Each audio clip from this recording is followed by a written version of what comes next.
Bonjour à tous. L'hommage du pape à la Vierge Marie pour la solennité de l'Immaculée Conception, la fin de la restauration de la Bonne Mère à Marseille et l'ordination de Monseigneur Fabien Lejeune, nouvel évêque de Namur. C'est aujourd'hui dans SIC la sélection de l'info catholique. Fidèle à la tradition papale, Léon XIV s'est rendu cet après-midi place d'Espagne pour honorer la Sainte Vierge en ce 8 décembre. Devant les fidèles et les personnes malades rassemblées au pied de la statue de l'Immaculée Conception, érigée en 1854 lors de la proclamation du dogme par Pie IX, le Saint-Père a adressé une prière à Marie. Femme d'infinie beauté, prends soin de cette ville, cette humanité. Indique-lui Jésus. Porte-la à Jésus. Présente-la à Jésus. Comme le pape l'a rappelé à l'Angélus quelques heures avant, cette fête qui nous fait nous réjouir de la beauté sans tache de la Mère de Dieu nous invite aussi à croire comme elle l'a cru. Et le oui de la Mère du Seigneur est merveilleux, mais le nôtre peut l'être aussi, renouvelé chaque jour fidèlement avec gratitude, humilité et persévérance.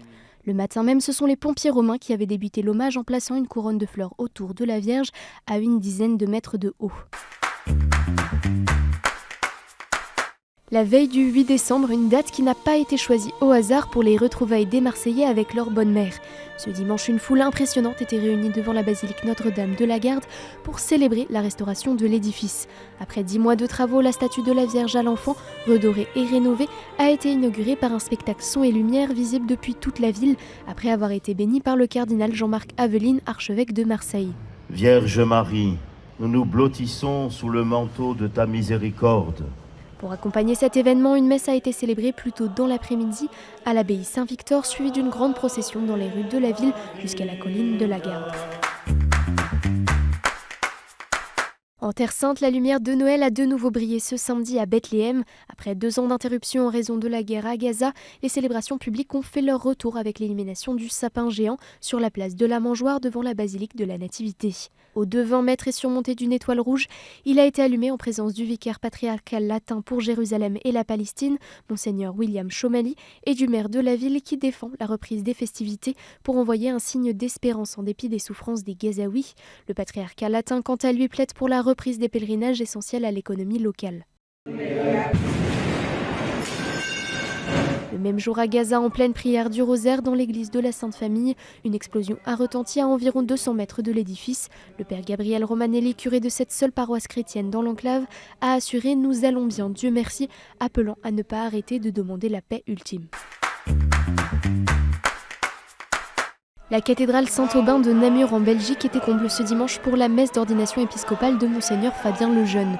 À l'issue de la célébration, le nouvel évêque de Namur, âgé de 52 ans, a appelé les jeunes du diocèse à oser l'aventure à la suite du Christ. Il propose un chemin de bonheur qui vous comblera de joie. Votre oui est enraciné dans le oui de Marie et se poursuit avec le oui de toutes celles et ceux qui nous ont précédés. L'Église a besoin de vous et j'ai besoin de vous pour annoncer le Christ vivant. Alors que les élections groupées se préparent pour la fin du mois de décembre, les évêques centrafricains ont rappelé l'importance historique de cette élection dans la reconstruction de la Centrafrique et ont appelé à un vote conscient et responsable de la part des électeurs. Il est de notre devoir sacré de laisser aux générations futures non pas un fardeau de crise inextinguible, mais un véritable havre de paix et de prospérité. Dans son communiqué, la CECA exhorte les acteurs politiques à privilégier un dialogue inclusif et défend l'indépendance des institutions et la neutralité des forces de l'ordre et des médias comme primordial dans un pays où la lutte contre la corruption est un chantier prioritaire. Les évêques concluent en incitant à l'unité, levons-nous comme un seul homme, tout en rappelant la devise de la République centrafricaine, Zo Kwezo, toute personne est un être humain. Au Vatican, Léon XIV a partagé samedi soir la 6e édition du concert avec les pauvres dans la salle Paul VI, aux côtés de 2000 pauvres invités auxquels les premiers rangs avaient été réservés. Installé derrière eux, il a applaudi une programmation mêlant tradition liturgique et grand répertoire contemporain, marqué par la star de la soirée, le crooner canadien Michael Bublé. Il s'agit de la première fois depuis Benoît XVI qu'un pape assiste à une représentation musicale au Vatican. À l'issue du concert, le pontife a affirmé que la musique n'était pas un luxe réservé à quelques-uns, mais un don divin accessible à tous, riches et pauvres, savants et simples, et la comparant à un escalier reliant la terre et le ciel. Et en bref, après 2 semaines de captivité, 100 enfants kidnappés dans l'état du Niger au Nigeria ont été libérés selon une information confirmée par le diocèse de Kontagora à l'aide à l'église en détresse. Ils faisaient partie des 300 élèves et enseignants de l'école Sainte-Maryse de Papyrie, enlevés par un groupe armé dont 160 sont encore présumés otages. Le père Jean-Michel Verstraeteux, prêtre de la Mission de France, a été condamné mardi dernier à 5 ans de prison avec sursis et une interdiction d'activité avec des mineurs selon le communiqué du diocèse de Cambrai. Le prêtre âgé de 79 ans comparaissait devant le tribunal de Douai pour des faits d'agression sexuelle commis sur mineurs entre 1998 et 2004.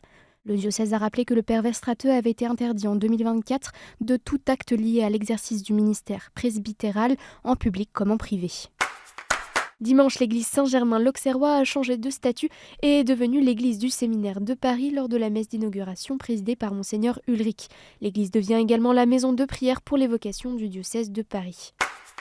Et on termine avec le voyage de la lumière de la paix de Bethléem, allumée en Terre Sainte et qui parcourt la France depuis le 7 décembre. Portée par les éclaireuses et éclaireurs unionistes de France et les scouts et guides de France, elle est déjà passée par Strasbourg, Lille et Paris et continue son tour de France.